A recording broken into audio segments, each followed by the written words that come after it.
ตุ๊กไปเลยผมกันเปิดคลิปได้ไหมนี่เอากล้องโฟคิงมาถ่ายมึงดูโอเคโฟคิงฮอตป้าฮอตพูดแหละจะเปิดมาทางไม่ได้ถ่ายเดี๋ยวเอากล้องนี่มากับแนวถ่ายมาปันที่บุเอา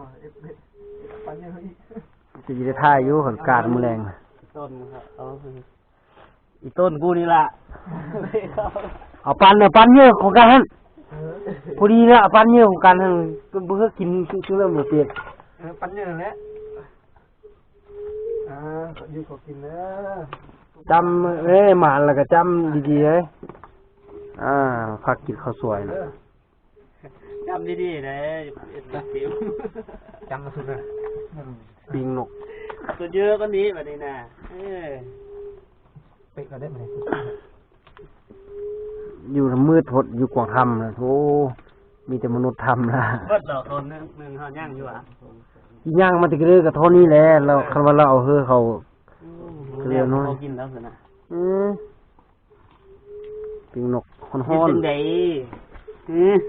มันจะกินข้าวกับบ่เขามันเมื่อเราบ่ได้เอาข้าวมาว่าเพื่อเขามันมาได้3-4 มื้อมันแบบเขามันหมดเขามันอยู่ตายมันคือบ่เมื่อจ่าเนาะ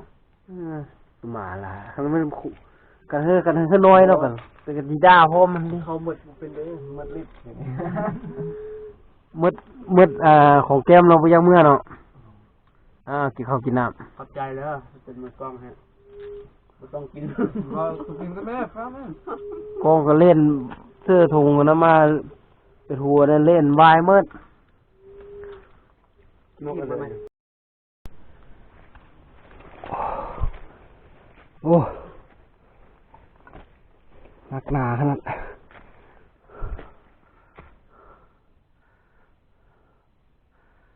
ยางมาหมดมือละยางมาหมดมือเลยยังโบไล่วีเวลเลยกล้องก็จะถ่ายได้บ่ถ่ายได้มัวปะเสื่อมถุงมาเล่นกล้องบนหัวนั้นมืดบ่ได้เอากลับอันเสือพยายามมันหนักท่านี่เอากลับออกบ่ได้เบิ่ง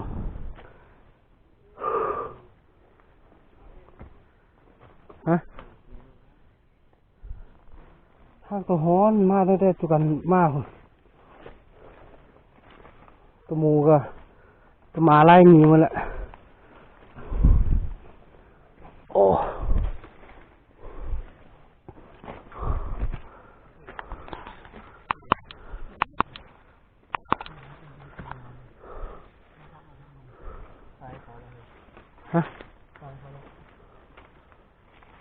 ใช่ขวาตัวผู้ตัวตัวน่ะโอ้ยคู่นึงเลยเนาะนอนตีนอนแล้วสุมาจะไม่เห็นหรอกแต่ว่าเขามาล้างชูสนะฝักอยู่นี่นะครับโอ้เห็ดละ2 แต้ม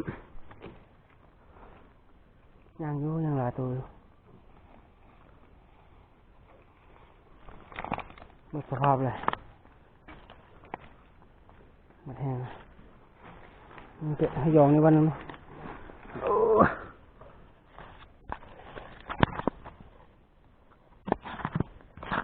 คุณเสื้อม่วงไหมเสื้อปักเสื้อนั่นเสื้อหัวไหมเดี๋ยวไปต้นเนี่ยเป็นหาง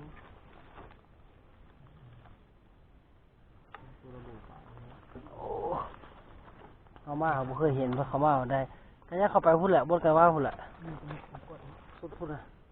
โอ้ก็จะไปป้าไม่เฮียป้าไม่หกคนละกันสุดเนื้อคนนี้เนี่ยเจอบุญยังโอ้หักเกือบจะออกถึงกระโบงนี่ผมโคโอ้ยตายก่อนนี่นี่ก่อนนี่ก็ว่างมันมีถึงมาเป็นก้อนหินบ้าบุบก็เป็น นี่เป็นการตุ้งเย็นมากเนาะเนาะ มาโกต้นกับเพื่อนการเป็นเงินสองตัวมาเป็นบุคคลกันขึ้นเพื่อน เบิ่งนาฬิกาดูจากนาฬิกาแหละ ลงไปเจออีกโมงหนึ่ง 30 นาทีเหรอ ลงเท่านี้คือถอดบ้านเลย เข้าป่าเข้าพูดจะโมงละ เขาเรื่อยไม่หยุดโกงเลย เนี่ยจะโมงละ สั่งยังสั่งยัง10 นาทีก็เหาะมาแล้วก็หนีเหาะ เมื่อกี้เด้อเมื่อยนะตัวอินอยู่กลางทางกันก็บอกเลยบ่ต้องอินก็พวกเขียวยางมาจุกันมาฮอดหันก็ท่าชั่วโมงนึงมาท่าอยู่บนนั้น คุณหนึ่ง40 นาทีเพิ่งมาชั่วโมงหนึ่ง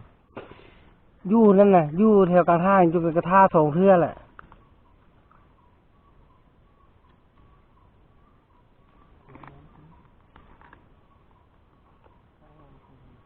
มีแต่นายพรานเนี่ยมีแต่นักล่าเนี่ยมามื้อนี้ แพ้เลยของแพ้เลย อันนี้พานผู้จอมผู้บานอันนั้นพานจอบอย่างเดียวคันได้ยิงบ่ถึกเลยแทงมาแหละมุมอยู่ มึงคุยเลยแต่นะ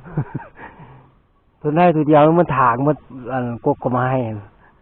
บ่มิดแม่กันนึกว่ามันตัวมันมาเคลียร์กันนึกว่ามันตัวใกล้ขวามันเคลียร์จักตัวใกล้ขวาจักผู้คนเลยบ่ฮู้เลยมื้อนั้นน่ะตัวใกล้แต่ผู้คน ถ้ากันนั่งถ้ากันยิ่งไก่ตัดตัว ตัวใกล้ขวามุนขึ้นมาพุ่นขึ้นมาแม่นบ่ออดก็ผู้ส่วนเลยตายแท้โอ้ออดเราเรื่องเรามีจัดลงมาถามบ่อยู่กันเด้อพุ่นปะพุ่น พยานอยู่กันหาย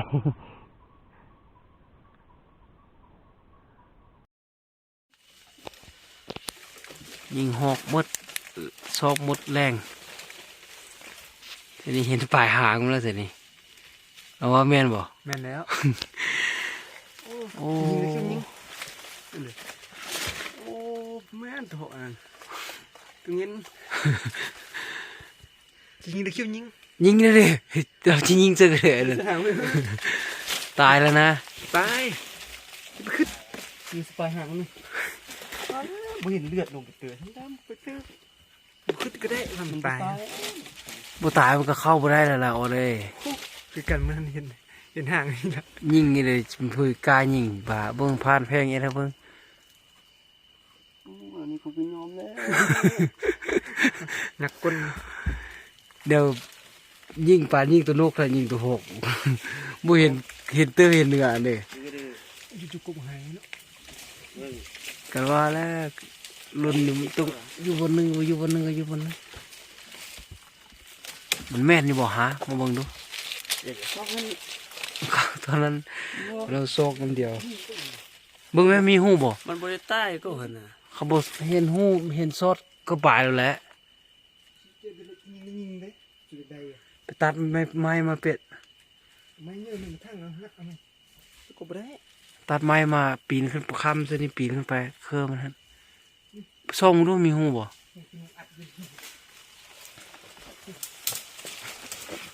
ถ้ากับบ่เห็นเลือดบ่แพงเห็นนั่นก็คือบ่อยากซอกหรอกก็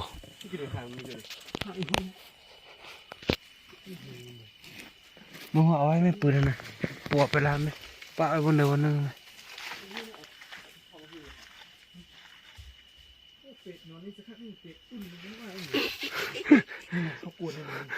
นอนได้เลยล่ะยืนนอนเหรอบนนอนเราว่าอยู่ลุ่มอยู่บนเด้ ลูกนี้ ลองเบิ่งว่าจีได้มันออกมาบ่ออกมามึงดูเป็ดลุ้นมึงดูยิงหอกบนแรงมีปืนล่มพัดคล้องหาปืนแม็กขึ้นมาคือต่ำมาละมาบ้านหนึ่งหันยิงรอดป้องไปเท่า2 นิ้วแหละคิวจีทึก บ่มีปัญญาจะยิงเลยก็ได้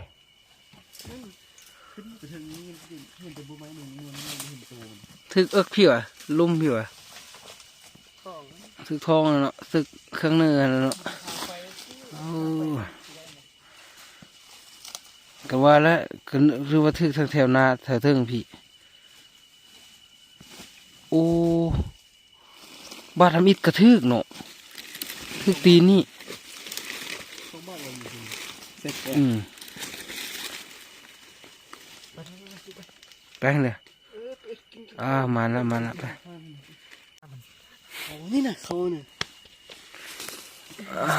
เขาได้หลามแล้วเนาะส่วนนี้ปิ้งมันนี่หลามอยู่เลยก็หอกน้อยไปก็ได้กินก็หอกน้อย ดำปิกกับของมัน ข้าวแรงตัวนกทั้งหมดอดยิ่งบัดกระเด็ดมายานยิ่ง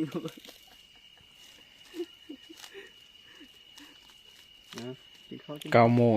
ได้กินข้าวแรงพอได้นอนอุ่นอยู่กินข้าวแล้ว ผมมีท้องท้องอยู่เกือบ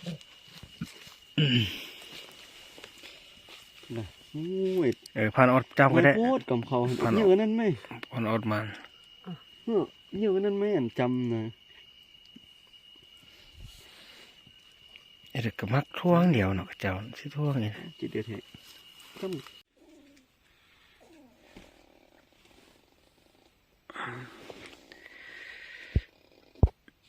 4 โมงเช้าละ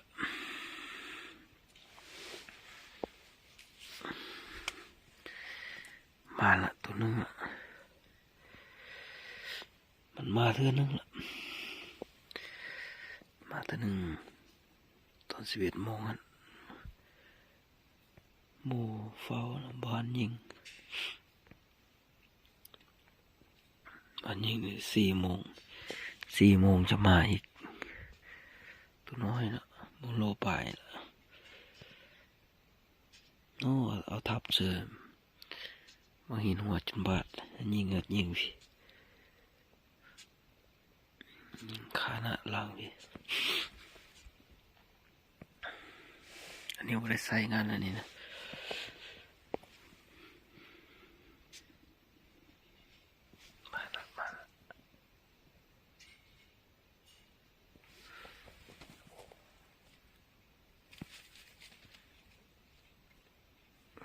เขานอนรีอยู่พี่เขายิงอยู่เขายิงทางเนื้อยิงอยู่ศอกหินทางเนื้อยังมานอนรีทาเขา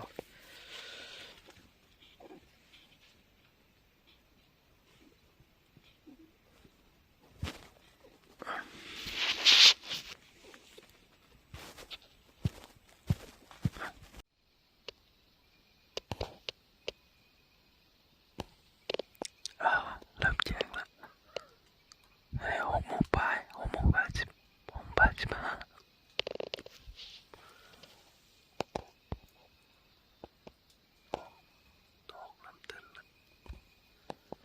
ทางนี้เนาะ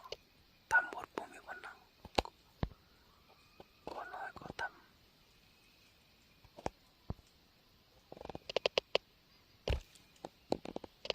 ติดตามเพิ่งจะเป็นอะไรจะขึ้นกับเมื่อวานเนี่ยขึ้น4 โตยิงตกแต่ตัวเดียวยิงบ่ได้เนาะปุ่มมีคนนั่งกันนะกุกมาเมิดบดบ่เห็น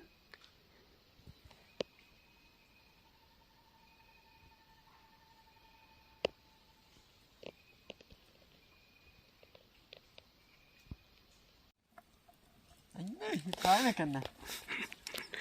หมดสภาพละ2 คืนละที่เข้าคืนที่3ละยังมาพาเดี๋ยวเมื่ออีกน้ำกับบ่มีแล้วน้ำอยู่เลยตกน้ำเลยบ่ได้เนี่ย2-3 คืนในห้องพุลโตแต่กับไข่เนาะยังมานอยู่มาตัวนี้อยู่ตัวหลังคนอยู่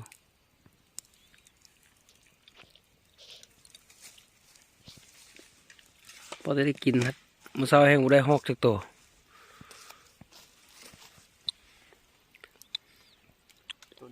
น้ำมือละมีน้ำยากเบิ่งผ่านออดกับผ่านเป็ดบ่ายสุมเฮียจนมามืดละเลาะขอเอาน้ำพอได้ลามเขา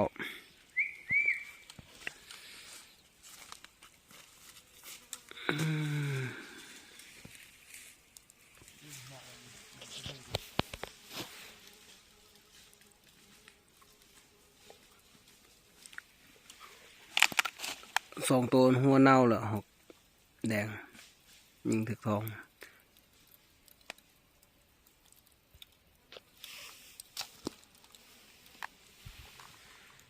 ยังจะอยู่อีกแรงหนึงโอ้ไม่เห็นก็มาให้อีก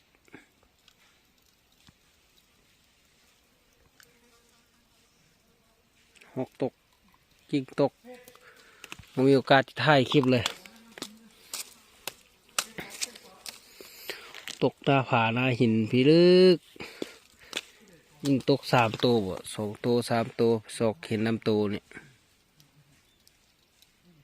อ่ะติดตามเบิ่งมื้อแรงกี่ได้ตื่มบ่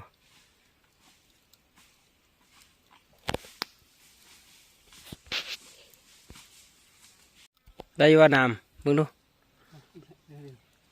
เราปนสตุกเก้าหัน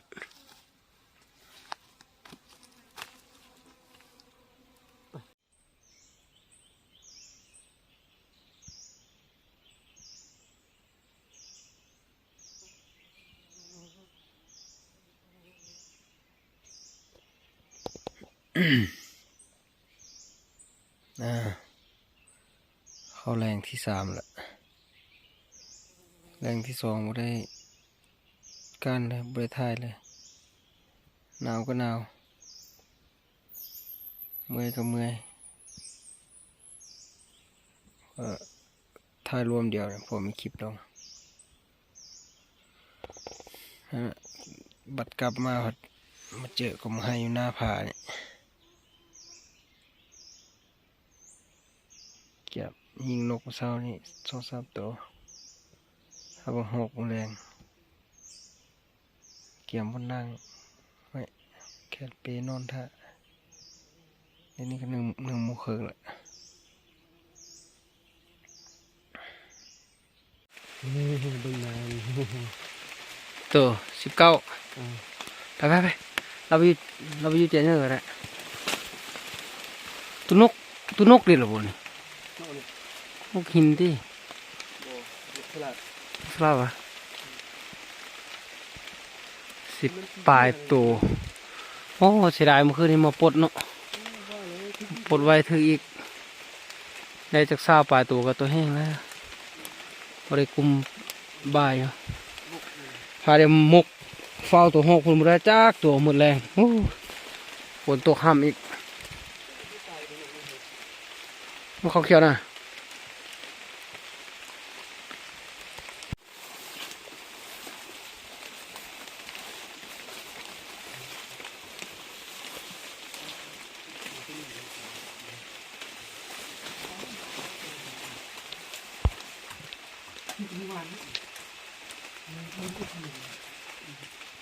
อันเนี้ยแรงนี้ได้ตุกเกียร์มีร่มแท้จิหลุด อ่อนเสื้อแท้ ปลดจะว่าแควแห้งมันก็ยังยาก นกเขาเขียวธรรมดาที่แน่เนาะบุถึงตัวนกเขียวถึงนกนี่ดิสิแน่กันว่าคือนกถูก2 ตัว2 ตัวสลัดตัวนึงสลัด นู่นเลยนะ จากนกหรือเห็นซับในโมเมนต์ ซุปแรมอ่ะ ซับเด็ก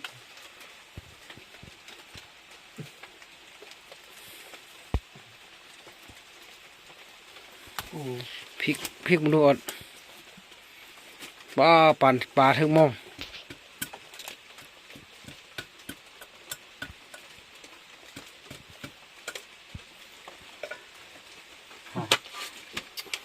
แม่กันมาเลยสูตรนั้นแหละ